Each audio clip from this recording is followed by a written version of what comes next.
Fewer people may end up receiving another stimulus check after a handful of moderate Democrats in the Senate argued that the $1,400 checks were going to people who earn too much.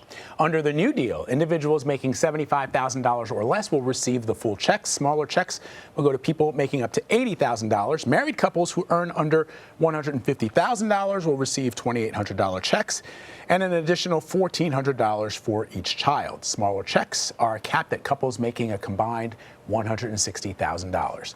Nancy Cordes is at the White House with the very latest on this. So this is the second time, Nancy, in the matter of a week that Democrats have limited or removed progressive priorities in the stimulus bill. Why did the White House agree to this change? And we've talked about the Americans that this will affect. The question, of course, becomes, you know, for the people who are waiting for relief, is this a reason for them? You know, people got to think about 2022 and 2024. Is this a reason for them to get turned off by the Democrats because they keep slimming this down?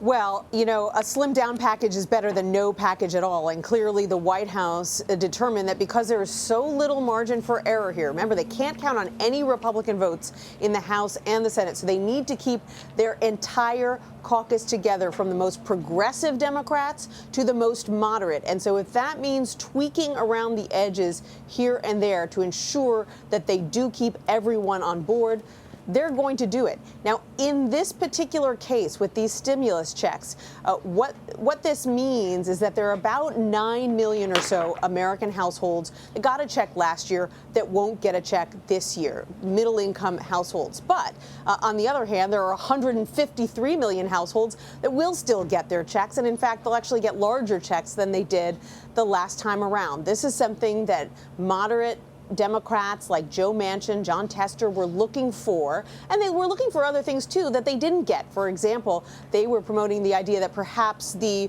weekly federal unemployment benefits could be scaled back from $400 a week to $300 a week. The White House said no dice on that.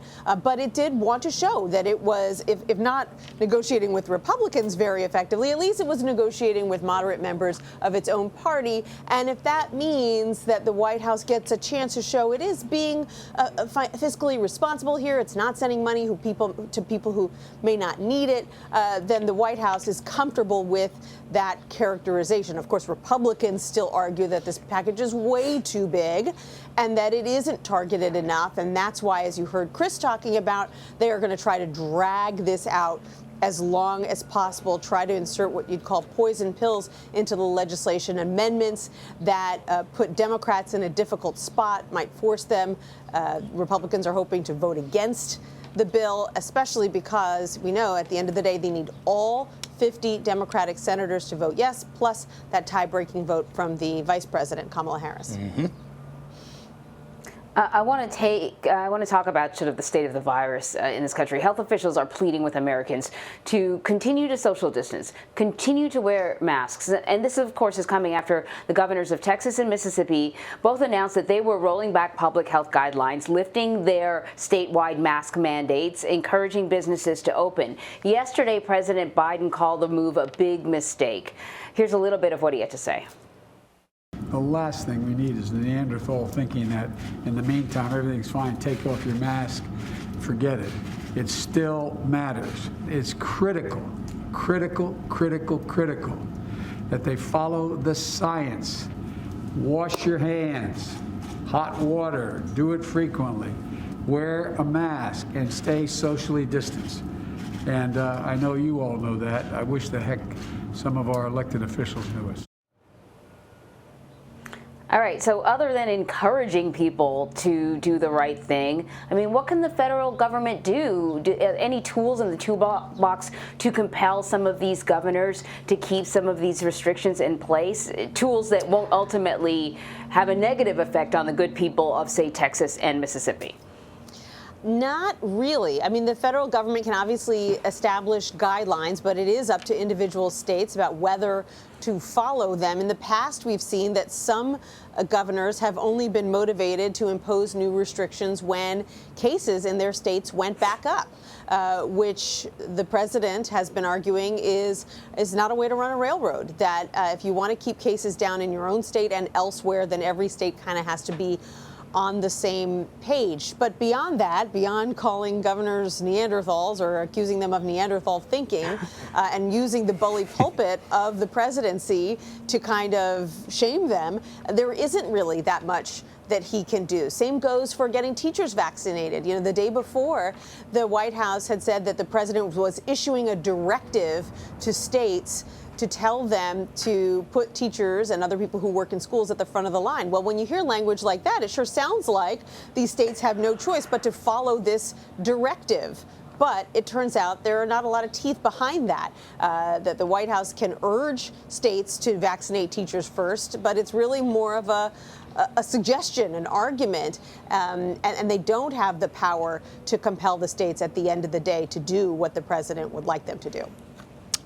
So, Nancy, here's something else. The White House is looking at health insurers to help boost COVID vaccinations among America's most vulnerable communities. This is sort of a big deal, and I don't think it's gotten a lot of play.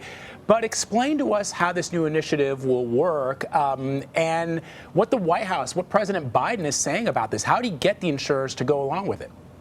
Sure. So, you know, there's a big problem, which is that while many seniors have been vaccinated, there are still a lot of them, especially those in vulnerable communities, who haven't for a number of reasons. Either they have doubts about the vaccine and whether it's safe, or they don't have transportation to get to a vaccination site, or they don't have the internet, or they don't have the ability to use a computer to go through the very onerous process of signing up to get an appointment. And so what the federal administration has done is to coordinate with health insurers around the country with an aim of getting about 2 million vulnerable seniors vaccinated. And they'll do that by having the insurance companies reach out to those seniors directly, call them on the phone, talk through any concerns they have about the safety of the vaccine, help them get signed up. The insurer would do it for them and would even provide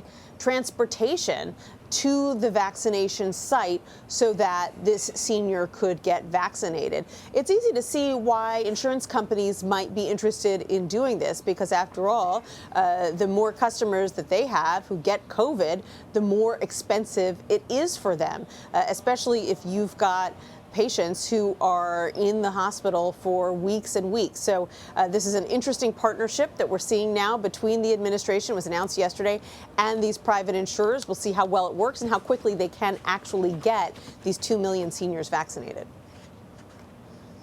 All right, Nancy, thank you very much. You're welcome.